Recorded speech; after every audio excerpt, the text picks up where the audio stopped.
ఏర్పాటు చేయబడిన పాఠ్యభాగము సంకీర్తనలు 6వ అధ్యాయము ఉత్తర ప్రత్యుత్తములుగా చదువుకుందాం. యెహోవా, నీ కోపము చేత నన్ను గద్దింపకము, నీ ఉగ్రతతో నన్ను శిక్షింపకము. యెహోవా, నేను కృషించి ఉన్నాను, నన్ను కరుణించుము. యెహోవా, నా ఎముకలు అదురుచున్నవి, నన్ను బాగు చేయము. నా ప్రాణము బహుగా అదురుచున్నది. యెహోవా, నీవు ఎంతవరకు కరుణింపకేందువో తిరిగి రమ్ము, నన్ను విడిపింపము. నీ కృపను బట్టి నన్ను రక్షింపు. మరణమైన వారికి నిన్ను గూర్చిన జ్ఞాపకము లేదు. పాతాళములో ఎవరు నీకు కృతజ్ఞతాస్తుతులు చెల్లించుదురు?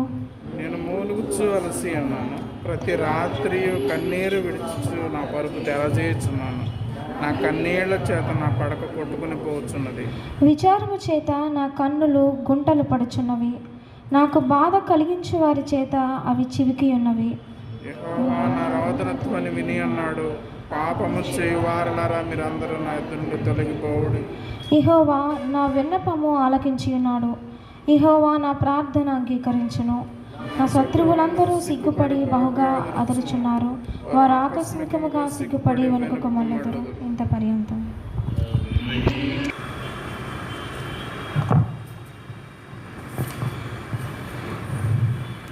ప్రభుని శిలువ ధ్యానాల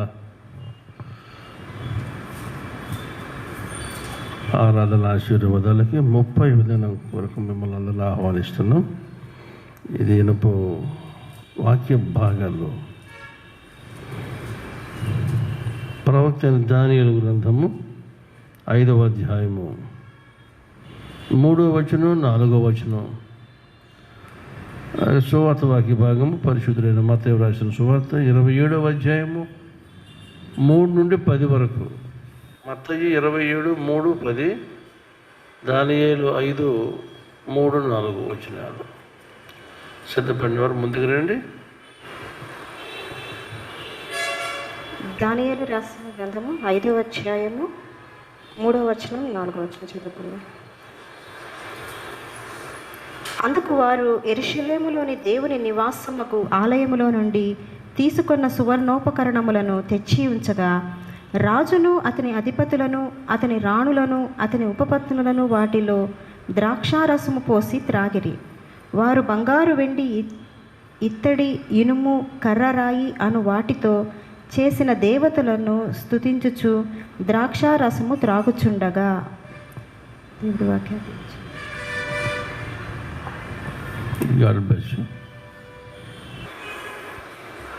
సువార్త పాఠ్యభాగము మత్తయి రాసిన సువార్త 27వ అధ్యాయము 3వ వచనం నుంచి 10వ వచనం వరకు.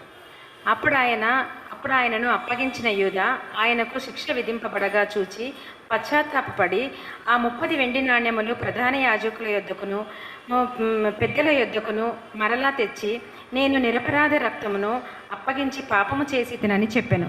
వారు దానితో, మాకేమి, నీవే చూచుకొనమని చెప్పగా, అతడు ఆ వెండి నాణ్యములు దేవాలయములో పారవేసి పోయి ఉరిపెట్టుకొనెను. ప్రధాన యాజకుల ఆ వెండి నాణ్యములను తీసుకొని, ఇవి రక్తక్రయ ధనము గనుక వీటిని కానుకల పెట్టెలో వేయదగదని చెప్పుకొనిది. కాబట్టి వారు ఆలోచన చేసి నాటి నుంచి పరదేశీయులను పాతిపెట్టుటకు కుమ్మరివాని పొలము కొనిది. అందువలన నేటి వరకు ఆ పొలము రక్తపు పొలమనబడుచున్నది. అప్పుడు విలువ కట్టబడిన వాని, అనగా ఇశ్రాయేలీయులలో కొందరు విలువ కట్టిన వాని క్రయధనమైన 30 వెండి నాణ్యములు తీసుకొని, ప్రభువు నాకు నియమించిన ప్రకారము వాటిని కుమ్మరివాని పొలమునకిచ్చిరి అని ప్రవక్త అయిన ఇర్మియా ద్వారా చెప్పబడిన మాట నెరవేరెను. ఈ వాక్యం ఇంత పర్యంతం. వాక్యం చదువున ఇరువురికి దేవుని దీవెనలు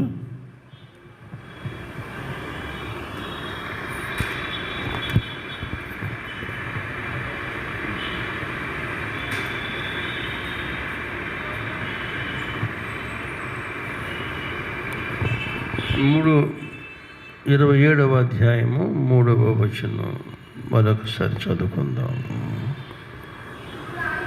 అప్పుడు ఆయనను అప్పగించిన యోధా ఆయనకు శిక్ష విధింపబడగా చూచి పశ్చాత్తాపపడి ఆ 30 వెండి నాణెములు ప్రధాన యాజకుల యొద్దకును పెద్దల యొద్దకును మరలా తెచ్చాను. చాలండి, ప్రార్థన చేసుకుంటాం.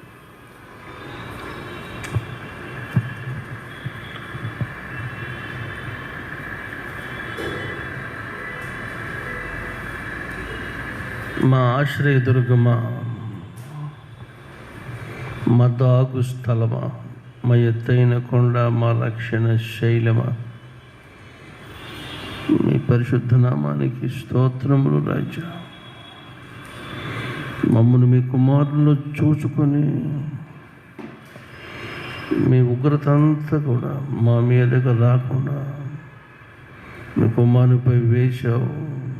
ఇది మీ ప్రేమ. ఈ రాత్రి మీ దివ్య ప్రేమను తలుచుకుంటుండగా ఏమంటే ఇది షరతులు లేని ప్రేమ. దాన్ని మేము ధ్యానించబోతుండగా మాకు సహాయం చేయండి. మీకు చెందాల్సిన మహిమ మీకు మేము అప్పగిస్తున్నామా లేదనేది ప్రశ్న. ఆయన నిజ పశ్చాత్తాపం మాకు దయచేయండి రాజా. మీకు వందనాలు. ఈ 30వ దినపు మా ఆధ్యాత్మిక యాత్ర మీతో కలిసి చేయాలని ఇష్టపడి మేము ప్రారంభించిన మా మొదటి దినం నుండి నాయన ఈ పర్యంతం మీరు మమ్మల్ని నడిపించారు. మీకు స్తోత్రములు. మీతో పాటు యెరూషలేమునకు ఎక్కి వెళ్ళుటకు మమ్మల్ని దినదినము బలపరచండి.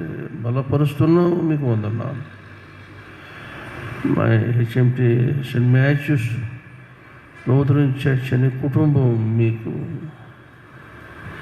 మీ పాద దగ్గర ఉంది నాయన. మీ పాద చెంతే ఉంది. కనికరించి మీ కనికరం మా మీద వర్షింపచేయమని మహిమ పొందమని ఈ ధ్యానమంతా మీ తోడు మాతో రానండి నాయన. ఓవైపు మీ ధ్యానంలో ఉంటుండగా మీరు తిరిగి మీరు రానయ్యున్న సంగతి మేము నాయన స్పృహ కలిగి ఆ వైపుగా మమ్ము క్రమపరిచి పరిశుద్ధపరచమని సమస్త మహిమ ఘనత మీకే అప్పగించుకుంటూ యేసయ్య పరిశుద్ధ నామమున అడుగుచున్నాము మా పరమ తండ్రి. ఆమేన్. మన పరమ తండ్రి అయిన దేవుని నుండి మన ప్రభు అయిన యేసుక్రీస్తు నుండి కృపయు సమాధానం మీ కలుగును గాక. ఆమేన్. ఆమేన్. ఇక్కడ ఈ దినపు పాఠ్యభాగంలో చాలా గజిబిజిగా ఉండే పరిస్థితి వేళ. నిన్నటి వరకు ఒక పందాలో ఒక స్ట్రాటజిక్ వేలో ఒక కాన్స్పరెంట్ వేలో వీళ్ళు సాగించారు ప్రధాన యాజకులు, ప్రజల పెద్దలు. ఆ వైపు రోమ్ వారు కూడా వీళ్ళకి యాడ్ అయ్యారు. ఈ వేళ పరిస్థితి ఏమంటే ఇతను ఇస్కరియోతు యూదా చేసుకున్న ఒప్పందం మేరకి వాళ్ళకి టర్మ్స్ కండిషన్స్ ఫిక్స్ అయిపోయింది. మళ్ళీ ఏదైనా తేడా వస్తుందేమో తేడా రాకుండా ఉండడానికి వాళ్ళు ఇతను ఇస్కరియోతు యూదాతో బేరం కూడా చేసేసుకుని దే పెయిడ్ ది అమౌంట్. ఆ అమౌంట్ కూడా ఇచ్చేయడంలో అతను అలాగే పడి ఉంటాడని వాళ్ళ లెక్క. అయితే తీరా రిసీవ్ చేసుకున్నాడు అమౌంట్. స్వామిని అప్పగించాడు. నేరుగా తనే అప్పగించాడు. మళ్ళీ ఈ విషయాన్ని ఎవరికి సబ్ కాంట్రాక్ట్కి ఇవ్వలే. ఈ himself directly interviewed in this scene. ముద్దు పెట్టుకుని చేసేసిన తర్వాత ఇతన్ని తీసుకెళ్ళే విధానం, కొట్టే దెబ్బలు, ఆయన ముఖం మీద వేస్తున్న ఉమ్ములు, అరిచే అరుపులు, ఇవన్నీ చూస్తుంటే వాడికి మతిపోయింది. మతిపోయి ఇలాగ అయిపోతుందని తను అనుకోకుండా ఏమిటంటే తనకి గుండెలో కలవరం వచ్చేసింది. మామూలు కలవరం కాదు, వచ్చేసి ఈ అమౌంట్ని ఏం చేయాలనేది అతనికి ఒక పట్టాన్ని ఊపిరి ఆడకుండా చేసేది. ఆ విధమైన దిగ్బంధంలో ఉండి అతను ఆ అమౌంట్ తీసుకొచ్చి యాజకులకు నాకు వద్దు, నేను దీన్ని భరించలేకపోతానంటే అదేదో నువ్వే చూసుకోవాలన్నారు వాళ్ళు. Okay, this is the background. ఇక్కడ యూదులు, ఎదోమీయులు అంటే Herodians and his party, Romans and their citizen, their soldiers, ఇంకా అటు పక్క గలీలియన్స్, యూదా ప్రాంతం వాళ్ళు. శిష్యుల్లో 11 మంది కూడా గలిలయ వాడికి సంబంధించి, అంటే నార్దర్న్ పార్ట్ వాళ్ళే. సదరన్ పార్ట్ నుంచి వచ్చినప్పుడు ఒకడు వాడే దిస్ మ్యాన్ ఇస్కరియోత్ యూదా. వీళ్ళందరికంటే బాగా ఎడ్యుకేటెడ్, మంచి పొలిటికల్ బ్యాక్గ్రౌండ్, రెవల్యూషనరీ మైండ్ ఉన్నవాడు. ఏమనుకున్నాడంటే, నేను ఉద్యమకారుండి, నా వెనక పెద్ద ఫాలోయింగ్ లేదు, యేసు యొక్క బోధలకి అద్భుతాలకి ఈయన వెనక పెద్ద ఫాలోయింగ్ ఉంది, నేను ఈ ఫాలోయింగ్ని క్యాచ్ చేసుకుంటే నేను నడిపే ఉద్యమం సక్సెస్ అయిపోద్ది. అప్పుడు ఇమీడియట్గా రోమ్ అధికారానికి గొడ్లు పెట్టి మా ప్రాంతాల నుంచి దాన్ని వెళ్ళగొట్టేయచ్చని అనుకున్నాడు తను. కానీ యేసు రాజ్యము ఈ లోక రాజ్యం కాదనే సంగతి యేసయ్య చెప్పే వరకు చివరకు అది అర్థం కాలేదు. ఇన్ దిస్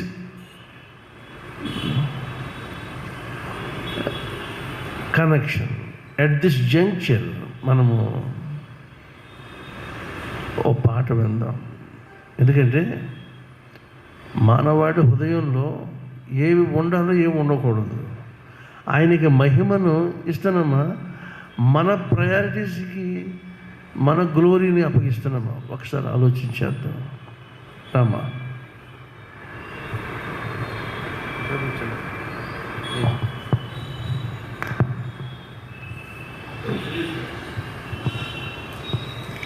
సంఘమా మేలుకొమ్మా, ప్రేమ భావాలు నింపుకొమ్మా. సంఘమా మేలుకొమ్మా, ప్రేమ భావాలు నింపుకొమ్మా. సంఘమా కులము బలము తలపోయకు, కలులా స్నేహము విడనాడుమా. కులము బలము తలపోయకు, కలులా స్నేహము విడనాడుమా. బలుడు యేసును ఆశించుమా, బలుడు యేసును ఆశించుమా. కలుగు క్షేమము కలకాలము. సంఘమా మేలుకొమ్మా, ప్రేమ భావాలు నింపుకొమ్మా. సంఘమా కలదు వెలువా ప్రభు సేవకు, కలసి మెలసి నడయాడుమా. కలదు వెలువా ప్రభు సేవకు, కలసి మెలసి నడయాడుమా. చెలిమి కలిగి జీవించుమా చెలిమి కలిగి జీవించుమా కలత వెలితి ఎడబాయును సంఘమా మేలుకొమ్మా ప్రేమ భావాలు నింపుకొమ్మా సంఘమా మనసు నిలుపు న్యాయానికి నిజము పలుకు ప్రతివానికి మనసు నిలుపు న్యాయానికి నిజము పలుకు ప్రతివానికి కలదు జయము ధర్మానికి కలదు జయము ధర్మానికి నడచిపొమ్ము మోక్షానికి సంఘమా మేలుకొమ్మా ప్రేమ భావాలు నింపుకొమ్మా సంఘమా మేలుకొమ్మా ప్రేమ భావాలు నింపుకొమ్మా సంఘమా. Praise the Lord. God bless you. ఇస్కరియోతు యూదా మాటలు విందాం మరోసారి. అప్పుడు ఆయనను అప్పగించిన యూదా ఆయనకు శిక్ష విధింపబడగా చూచి పశ్చాత్తాపడి ఆ 30 వెండి నాణెములు ప్రధాన యాజకుల యొద్దకును పెద్దల యొద్దకును మరలా తెచ్చి, నేను నిరపరాధ రక్తమును అప్పగించి పాపము చేసితనని చెప్పాను. వారు దానితో మాకేమీ, నీవే చూచుకున్నామని చెప్పారు. ఇక్కడ పశ్చాత్తాపడ్డాడు, పేతురేమో సంతాపడ్డాడు. ముందు నిన్న మనం చూసాం కదా, ఎక్కడది 26వ అధ్యాయంలో చివరి వచనం.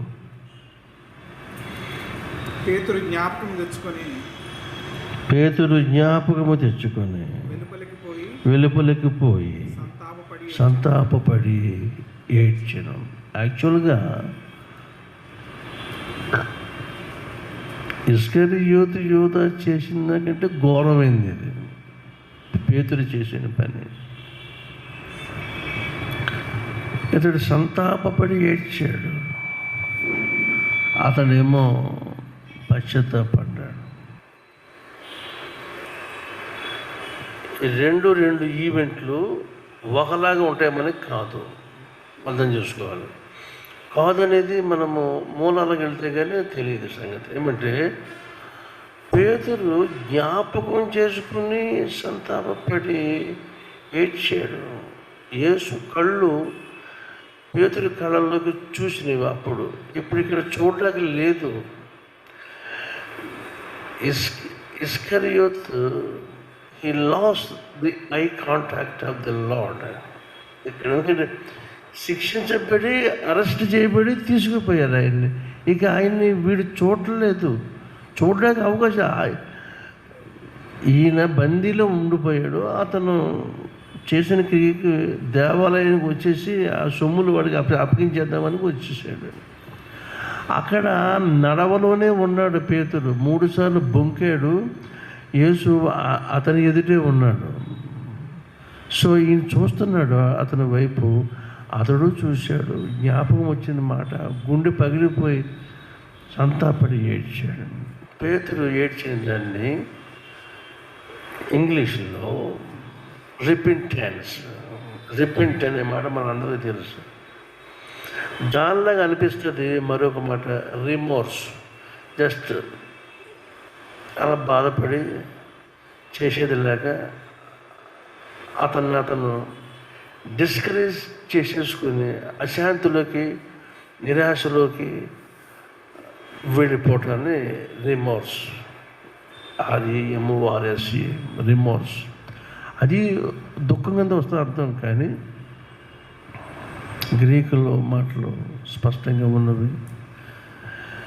మెటనియో అని పేదరికి, మెటమెలోమై అనేది ఇస్కరియోతు వాడబడింది. అర్థం ఏమంటే, ఈ పని చేసేసాను, ఇది జరగకుండా ఉంటే బాగుండు కదని అనుకోని పని జరిగిపోయాక చింతపడి అట్టట్టే అతన్ని సర్దుకుని పోవడము ఇస్కరియోతు చేసే పని. నాకు వార్నింగ్ వచ్చాక కూడా నేను దాన్ని కానుకలేకపోయానే, నేను ఎలా జారిపోయాను, ఎందుకు ఇది సంభవించింది, నన్ను క్షమించు ప్రభు అని గుళ్ళుని ఏడ్చిన సంగతి పేతురిది. అంచేత ఇప్పుడు టు ఎర్ర ఈజ్ హ్యూమన్. లోకంలో ఎవడో పుట్టుకతో పర్ఫెక్ట్గా ఉన్నాడంటే ఎవరు లేరు. ఏ స్త్రీ ఏ పురుషుడు లేరు. అందరూ దారి తప్పి తొలగిపోయి ఉన్నాం. మరి ఇటువంటి మానవాళిని రక్షకుడైన యేసుస్వామి తన చెంతకి చేర్చుకోవడానికి ఒకే channel, that's called the repentance. చేసుకుని దానిని జ్ఞాపకం తెచ్చుకొని పశ్చాత్తాపడి ఇక ఎన్నడూ ఆ మార్గానికి నువ్వు ఎందులో పడిపోయావో తిరిగి అదే సేమ్ ఆ ఎక్స్పీరియన్స్కి నిన్ను నువ్వు అలవ్ చేసుకోకుండా కంట్రోల్గా చేసుకొని నీ కంట్రోలింగ్ పవర్కి శక్తిని ఇచ్చేవాడు దేవుడని ఎరిగి ఆయన చెంతకి చేరిపోవటమే పశ్చాత్తాపం. దీని పేరు నిజ పశ్చాత్తాపం. అవతల ఇస్కరియోతు వట్టినే నోరు చప్పులిచ్చాడు, ఎంత పని చేశానా అనుకున్నాడు. కానీ ప్రభు వైపు తిరిగి చూడటాక ఆయన అక్కడ లేడు కదా. Jesus was not available for Iscariot. But for Peter, he was available. So he looked into the eyes of the Lord. అంచేత ఈ తనువు మనకి దేవుడిచ్చిన ఈ తనువు ఉండగా, తనువు జారిపోయాక మనం చేసేది లేదు. మనకి మిగిలే దిక్కుమాల పరిస్థితి ఏమంటే ఆ ఇస్కరియోతు పెట్టిన పని. మనం అప్పుడు కూడా అయ్యో అంటాం. అదే వీరిని వెలుపల చీకట్లోకి తోసేయండి. యేసయ్య చెప్పిన ఉపమానాలు అనేక సార్లు అంటాడు. అక్కడ ఏడుపును, అది అక్కడ వాళ్ళు ఎలా ఏడ్చిన ఏడుపు అదే ఏడుపు ఇక్కడ ఇస్కరియోతు ఏడుస్తున్నాడు. అంతే తేడా, ఏమి కాదు. ఎందుకంటే అతనికి ఇంకా there is no further option అనుకున్నాడు. వెళ్ళిపోయి తప్పును ఒప్పుకోవడానికి స్థిమితం లేని స్థితికి దెయ్యము ఇతన్ని తీసుకుపోతే అతను ఉరేసుకుని చనిపోయాడు. యాజకులు ఏం చేయాలి? వీళ్ళు ఇలా పశ్చాత్తాప్తులై అయోమయ పరిస్థితుల్లో కుటుంబిట్లాడిపోతున్న విశ్వాసులను ఏం చేయాలి? వీళ్ళు చేర తీసుకుని ఆదరించి వాడు కౌన్సిలింగ్ ఇచ్చి, ఒరే నువ్వు ఈ దారిని వెళ్ళు వెళ్తే నేను దేవుడికి క్షమించాలని చెప్పాలి. కానీ వాళ్ళు ఏం చేశారు? అది నువ్వే చూసుకోమన్నారు. సో ఇప్పుడు ఓవరాల్గా darkness ruled the whole community, sin ruled the whole community. Impact అక్కడ పరిస్థితుల్లో చీకటి గడియలు ఒకరికి సత్సంబంధాలు లేవు.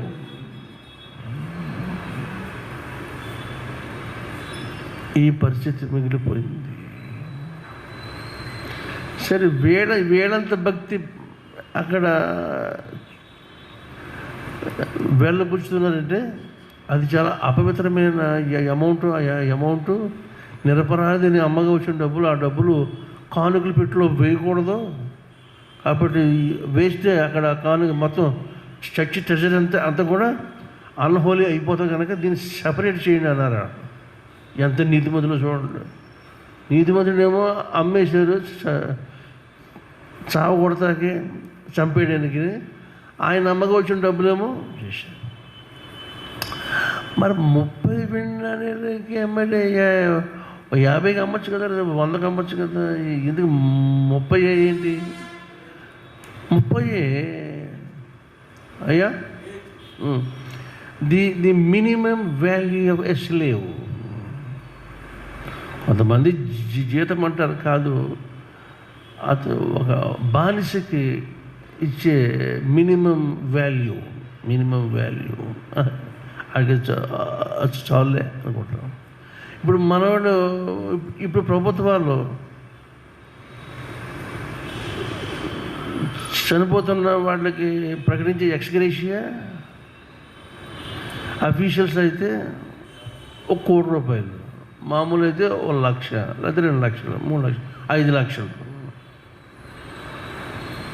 బానిసకి ఇచ్చేది 30 విన్నానేలు చాలు. That was the system in those days. అంటే Jesus was calculated as a slave. ఎంత హీనంగా స్థితి! అంటే మానవాళి యొక్క దౌష్ట్యము, దుర్మార్గము యొక్క ఉన్నతమైన శిఖరాలు, the peaks of man's wickedness is shown here, ఇక్కడ చూపించబడింది. అందుకని యేసు మరణము విషయం ఆలోచించగా, ధ్యానించగా హృదయము చలించిన వాడు, నీరు గుండె అంటే కరకు గుండె కరిగి నీరైపోగా ఇక అంతకంటే ఏకి లేదు ఇంకా. కాబట్టి for everything answer is there in the crucifixion. సిలువ ఎదురుకు వచ్చేస్తే ఎవడు బడాయి ఎంతో, ఎవడి శక్తి ఎంతో తెలిసిపోతుంది. సిలువ వేసిన వాళ్ళకి వాళ్ళు ఏమైనారో వాళ్ళకి అర్థమైంది, సిలువ వేయబడిన వాడు ఏమై ఉన్నాడో వాళ్ళకి అర్థమైంది, చూస్తున్న లోకానికి సిలువ అంటే ఏంటో లోకానికి అర్థమైంది. ఇప్పటికి ఇంకా యేసు యొక్క సిలువ మరణము it prix every inch of the universal humanity. సార్వత్రిక మానవతకి ప్రతి అంగుళంలో పొడిచి పలకరిస్తూ ఉంది. ఏంటి? యేసు మరణము. Christianity is not an entertainment.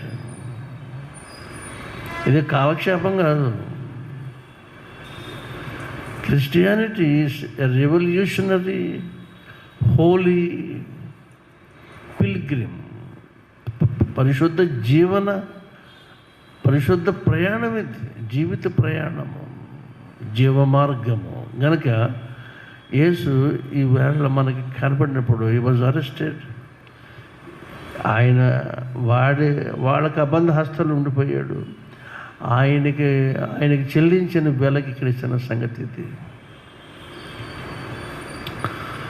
యెరూషలేములోంచి పాత్రలు తీసుకొచ్చాడు వాళ్ళ తండ్రి. దానియేలు గ్రంథం 5 తెచ్చిన పాత్రలో ఆఫ్కోర్స్ వాడు యెరూషలేముని క్యాప్చర్ చేశాడు, దేవాలయాన్ని పడగొట్టాడు, అందున్న ప్రతి విధమైన ఉపకరణాన్ని మూట కట్టుకుని తెచ్చేసాడు. అంతవరకు ఒక ఎత్తు. తెచ్చిన వాటిని యూజ్ చేయకూడదు. యూజ్ చేసేటంటే వాడు అన్యుడు గనక వాడికి అజ్ఞానము, వాడికి అలాగే జరిగిపోయింది. అది చరిత్ర. దేవుని పాత్రలు దేవుని కొరకు నియమించబడినవి మనం వాడకూడదు.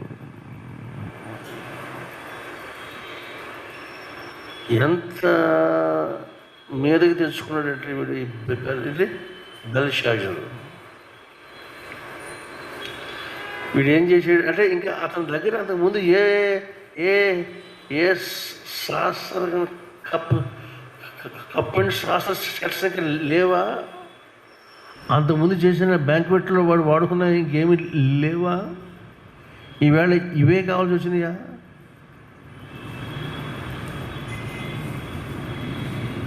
3:4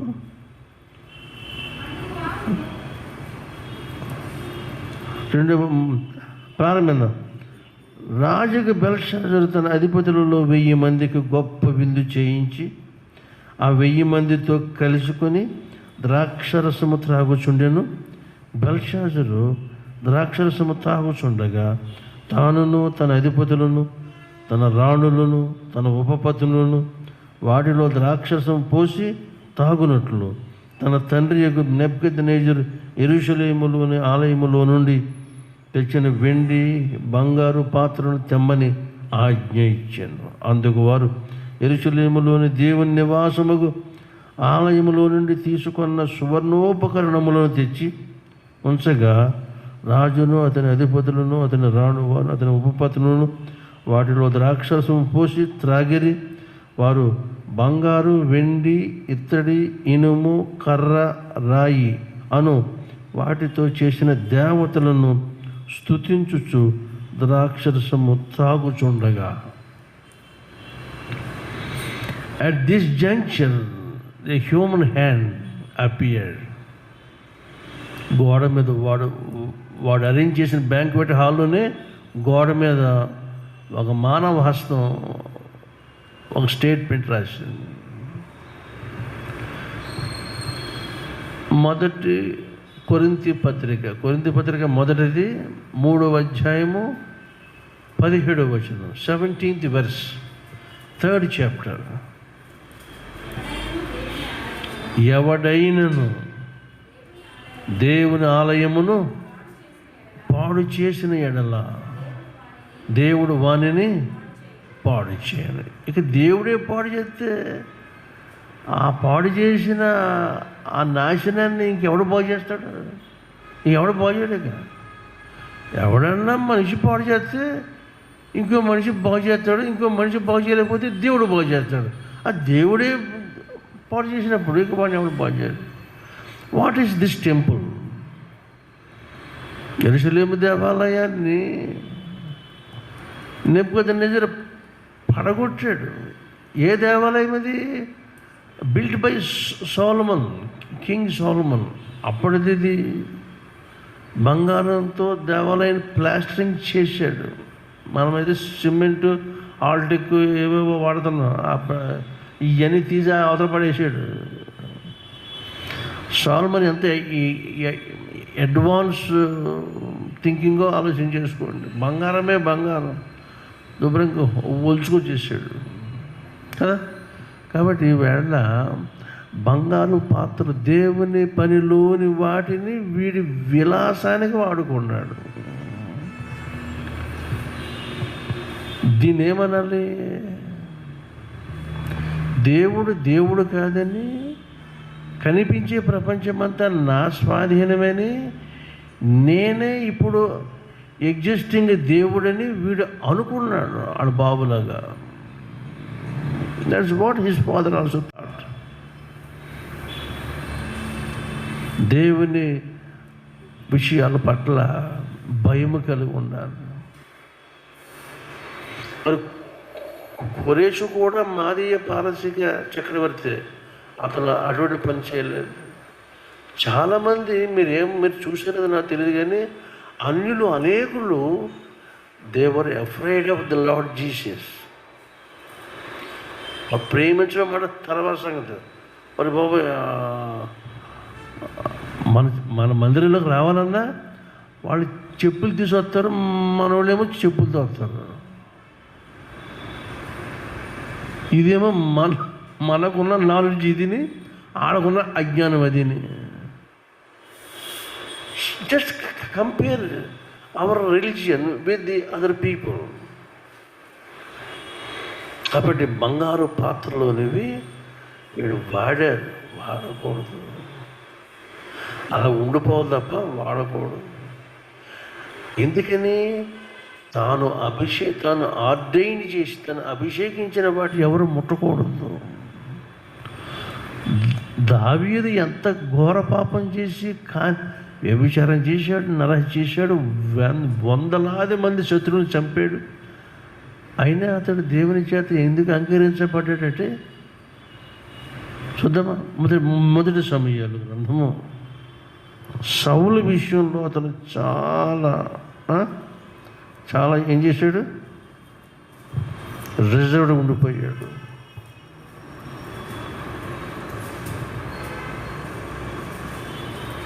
ఒకసారి గుహలో కనిపిస్తాడు కదా,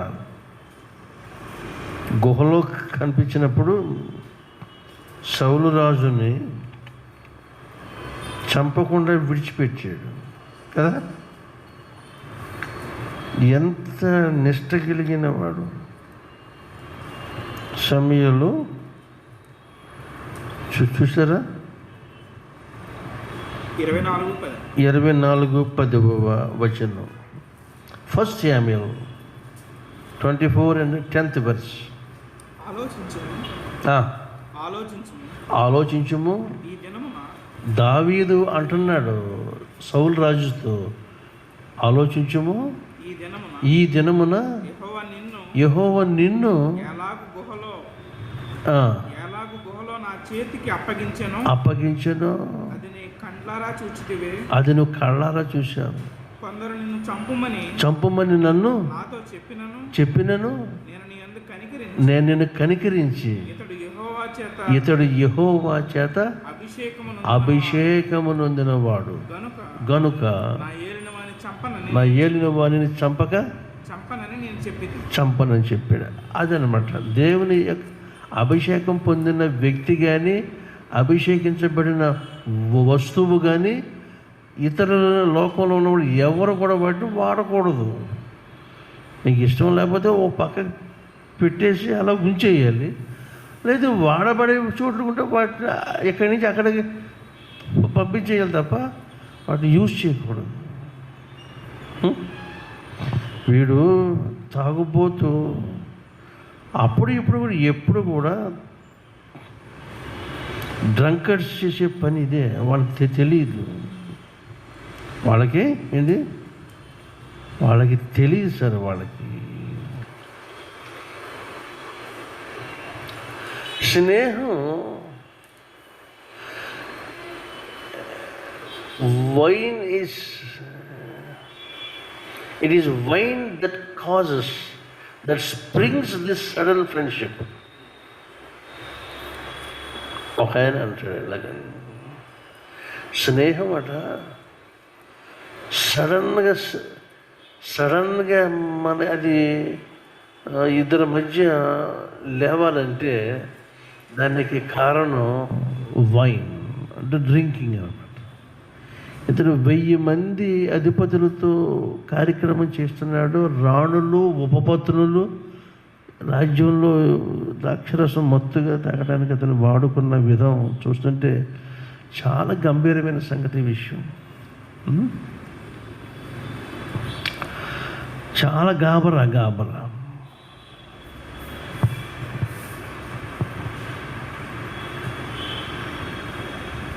ఎప్పుడో క్రీస్తు పూర్వమే చెప్పుకున్న మాటల్లో ఒక మాట జ్ఞాపకం వస్తుంది. It is bronze to mirror the form, whereas it is the wine which mirrors the heart అంటారు. అద్దము సిలికాన్ డిస్కవరీ చేయకముందు ప్రపంచంలో బ్రాంజ్ని వాడేవారు అద్దాలుగా. తమ టాయిలెట్స్, తమ కాస్మెటిక్స్, తమ డెకరేషన్స్ వాటిని నిరువుటి అద్దాలలాగా బ్రాంజ్ని ఇతడు శుభ్రం కడిగేసి తోమితే మన నీడ అందరూ కనిపిస్తుంది. బాహ్య రూపం ఇతడు బ్రాంజ్లో కనిపిస్తే అంతర్రూపం వైన్లో కనిపిస్తుంది అట. This is what they invented. అంచేత ఎందులో తాగుతున్నాం అంటే I must know of myself అని అంటూ ఉండేవారట వాళ్ళు. తాగుడికి ఉన్న పరిస్థితి. Not only that, brand seems lead as lead in the morning, silver in the afternoon, gold in the night అంట. సేమ్ బ్రాండే. అది ఉదయం వేళ ఎలా కనిపిస్తుందట? సీసంలా ఉంటుంది. సీసం మధ్యాహ్నం అయ్యేటప్పటికి వెండిలా కనిపిస్తుందట, రాత్రి అయ్యేటప్పటికి బంగారం అయిపోతారు.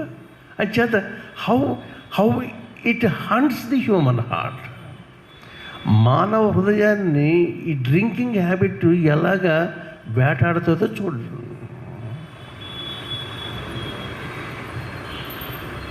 అందుకని రాజ్యాలు సామ్రాజ్యాలు ముక్కచక్కలైపోయింది. వాడు అంటాడు son of Shahjahan, Aurangzeb son of Shahjahan. వీడు ముత్తాత బాబర్, వాడి కొడుకు అక్బర్. ఏంటంటే మొఘలాయి సామ్రాజ్యం. ఔరంగజేబు అంటాడు, I have sold my kingdom for a piece of meat and a cup of wine అంటాడు.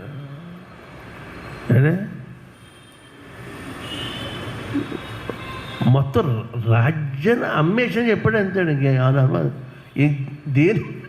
దేనికంటే for a cup of wine, for piece of meat through my concubine అంటాడు. So baker. తాగుబోతులు ఎందుకయ్యానంటే విషయము ఇంత ప్రమాదం ఉంది. వాడు ఏం చేస్తాడు? After drinking they reveal all truth.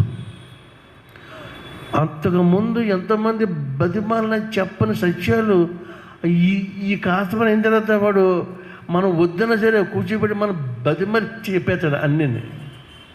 ఏమంటే దట్ నేచర్ ఆఫ్ డ్రంకర్డ్నెస్. మధ్య ద్రాక్షరసము వెక్కిరింత పాలు చేయను, జాగ్రత్త అని సామెతల్లో చెప్తూ ఉంటాడు. దాని బిడ్డ రాజ్యాలు ఏమైపోతాయో తెలియదు. ఈవేళ మన ముందున్న పాఠ్యభాగం, వీడు అసలే ట్రెజరర్. ఎవరు? ఇస్కరియోతు. ఎన్నిసార్లు దొంగతనం, అన్నిసార్లు ప్రభు చూశాడు, కానీ వాడిని ఎప్పుడు రిఫర్ చేయలేదు. వాడే తెలుసుకుంటాడు. చివరికి ఈ నమ్మేసిన ఆయన ఏమి మాట్లాడే స్నేహితుడా, do what all you want to do quickly అంటాడు. నువ్వు చేయనిది ఏదో త్వరగా చేసేయమన్నాడు, చేసేసాడు. ఇప్పుడు నోరునితో బాదుకుంటున్నాడు. అయ్యో నేను ఎలా చేయను.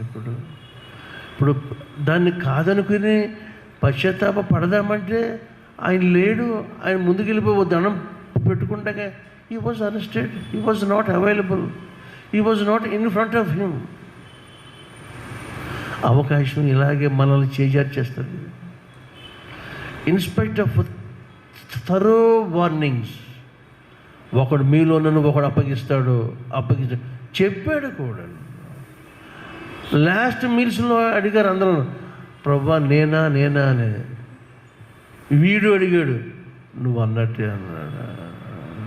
మరి అంత ఓపెన్ అయి చెప్పాక కూడా అతను అంటే ఈ was pre occupied by the devil.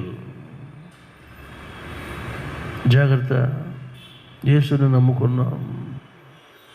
మనకు నరక శిక్ష ఉందని తప్పించబడటానికి మనకున్న ఆపద బట్టి ఆశ్రయించడం అది భక్తి కాదు, అది ఒక రకమైన భక్తి.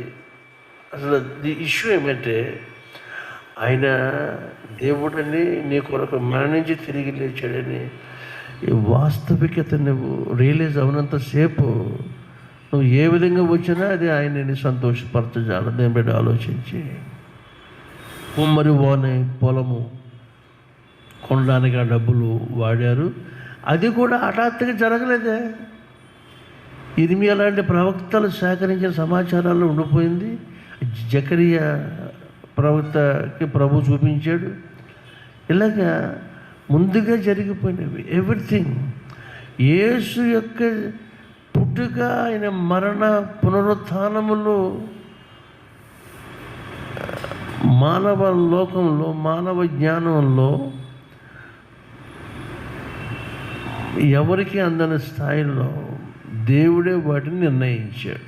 దాన్ని ఎవరు మార్చలేరు. అందుకని లేఖనము నెరవేరినట్లు అనేది యేసు జీవితానికే వాడబడింది. ఈయన according to be the fulfilment of the holy scriptures అంటూ సాగిస్తాడు ఆయన జీవిత కాలం. అలాగే మనకు వ్రాయబడినట్టుగానే ఆయన ఇస్తాడు. నా తండ్రి చేత ఆశీర్వదించబడిన వాళ్ళ లోకం పుట్టక మునుపు మీ కొరకు సిద్ధపరిచిన పరలోకము మీకు రండి, ఈ కమ్ అండ్ ఆకుపై అని చెప్పే మాట ఉంది. గనక ఈ రాత్రి ప్రభుని అడుగుదాం, అవకాశం ఉండగా పేతురు వల్లే పశ్చాత్తాపడు. That is repent, not just to remorse. ఊరికి అలా కన్నీళ్ళు కార్చి అమ్మ అని ఏదో బట్టి పైపే దుఃఖం కాదు, గుండె పగిలిన పరిస్థితి రావాలి. ఇది పేతురికి సాధ్యమైంది, ఒప్పుకున్నాడు, క్షమించబడ్డాడు. తిరిగి ప్రభు అతన్ని చేర్చుకుని వెంటనే దాని థర్డ్ గలిలయ సముద్ర తీరంలో యేసు ప్రత్యక్షమిచ్చి అక్కడ కొంచెం డైలాగ్ ఆడ, పేతురు నన్ను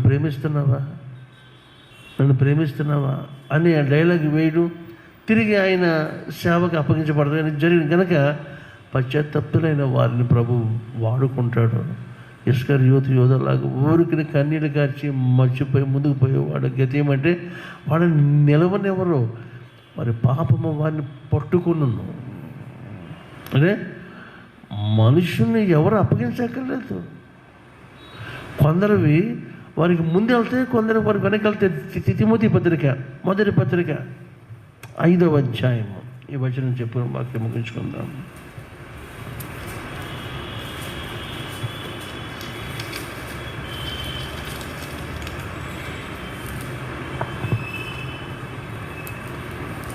ఇరవై 24వ వచనం. 5:24. ఫస్ట్ తిమోతి మొదటి తిమోతి పత్రిక 5వ అధ్యాయం 24వ వచనం. కొందరి పాపములు తేటగా బయలుపడి న్యాయపు తీర్పునకు ముందుగా నడుచుచున్నవి, మరికొందరి పాపములు వారి వెంట వెళుచున్నవి. అటువలే మంచి కార్యములు తేటగా బయలుపడుచున్నవి, బయలుపడనివి దాచబడనేలవు. This is the day of judgement. గనక దేవుని సన్నిధిలో కూడిన మనకు అవకాశం ఉండగా ఆయన మనం దాటి పెట్టుకోవద్దు, దాటపోనివద్దు. నన్ను దాటి వెళ్ళకన్నా ఆయన అని మనం గోజాడి ఇక్కడే ఏదో విధంగా తిప్పలు పడి ఈ అవకాశం దాటిపోకుండా మనం చూసుకోవాలి. అందుకే ప్రభు ఈ ఇంత లెంగ్దీ పీరియడ్ 40 days మన కొరకు దాచిపెట్టి అరేంజ్ చేసి పెట్టాడు పరిశుద్ధాత్ముడు. మనకంటే ముందు వెళ్ళిపోయిన శతాబ్దాల వెంబడి వచ్చిన భక్తులు సిద్ధపరిచిన ఈ ఏర్పాటుకి మనం స్తోత్రాలు చెల్లించి దేవునికి మనము మన ఆధ్యాత్మిక జీవితం చక్కపరుచుకుందాం. ప్రభువు ఆ మేరకు మనందరూ స్థిరపరిచి నడిపించునుగాక. ఆమేన్. ప్రార్థన చేసుకుందాం. పరిశుద్ధుడైన తండ్రి యేసయ్య, మీకు వందనాలు. చేయరాని పాపం చేసి కూడా 20 శిష్యులు మా ముందుంచావు. మొన్నటి దినాన్ని పేతురు, ఈవేళ ఇస్కరియోతు యోధ. వారి నుంచి మాకు తమరు ఇచ్చిన పాఠ్యభాగమైన స్తోత్రాలు. మా జీవితాల్లో మా పశ్చాత్తాపము, మీ కనికరం మా మీద ఉండగానే, ఈ మా తనువులు భూలోకంలో ఉండగానే మేము చక్కబడాలని మాకు నేర్పారు. మీకు స్తోత్రాలు. అలక్ష్యము కానీ నిర్లక్ష్యము కానీ మమ్మల్ని వెంటాడకుండా, వాయిదా వేసే మనసు కానీ బిడ్డలను శోధించకుండా, చూద్దాం లేని నెగ్లిజెంట్ మైండ్ వీళ్ళని శోధించకుండా ప్రతి కుమార్తెని భద్రపరచండి. మీ కృపకు అప్పగిస్తున్నాము. వచ్చుతున్న మీ రాజ్యము అంతము లేని రాజ్యము, శాశ్వత రాజ్యము, నిత్య సుఖములు కలిగిన మీ రాజ్యంలో బిడ్డలు ఏ ఒక్కరు తప్పిపోకుండా ప్రతి ఒక్కరు మీ రాజ్య వారసులు కూడా సహాయం చేయండి. వారిని ఇప్పటికింకా పట్టి పీడిస్తున్న బలహీనతలు, దోషాలు, అలవాట్లు, వీటి నుంచి బిడ్డలకు విడుదల దయచేయండి. మీ మీరు పొందిన శిలువ శ్రమల ధ్యానము యొక్క అగ్నికి ఈ పాపపు చెత్త అంతా కాలిపోయి మాడి మసి బూడిదైపోవడానికి నీ కృపా సహాయం దయచేయమని, బిడ్డలు మీ నిత్య రాజ్యం వారసులుగా చేయమని సమస్త మహిమ ఘనత మీకే అప్పగిస్తున్నాం. యేసు ప్రభునామం అడుగుతున్నాము మా పరమ తండ్రి. ఆమేన్. పరమ తండ్రి అయిన దేవుని ప్రేమయు, మన ప్రభు రక్షకుడు యేసుక్రీస్తు వారి కృపయు, పరిశుద్ధాత్మన్యుని సహవాసము సదాకాలము మీతోడును గాక. ఆమేన్. ఆమేన్.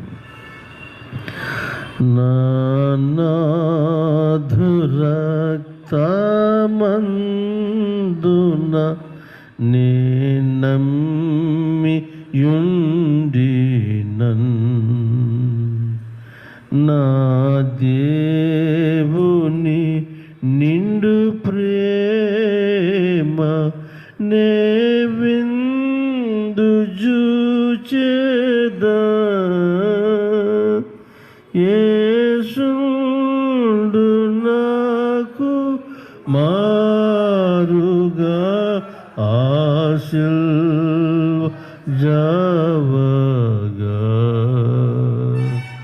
శ్రీ యేసు రక్తమెప్పుడు స్రవించు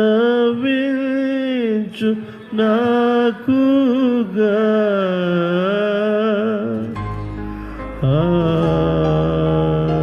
ఆమేన్.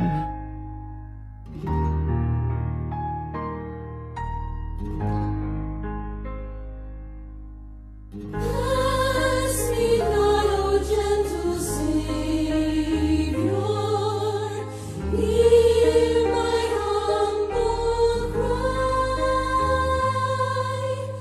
While on others thou art calling, do not pass me by.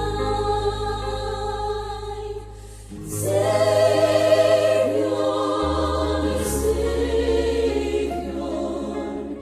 hear my humble cry. While on others thou art calling, do not pass me by.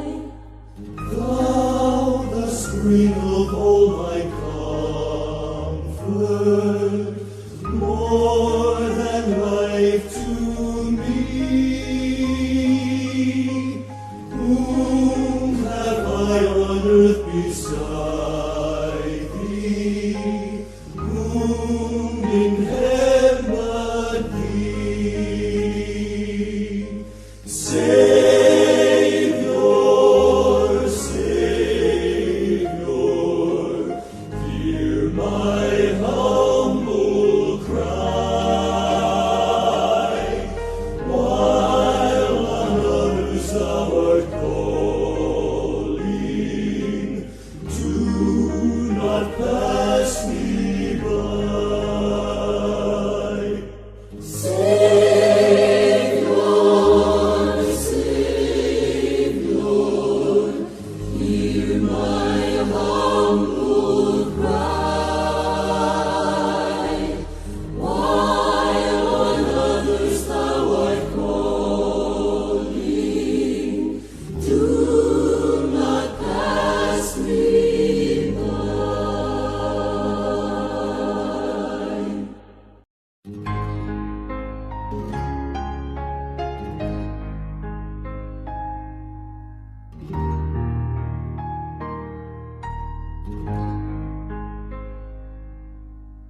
Ask me not, O gentle Savior, hear my humble cry.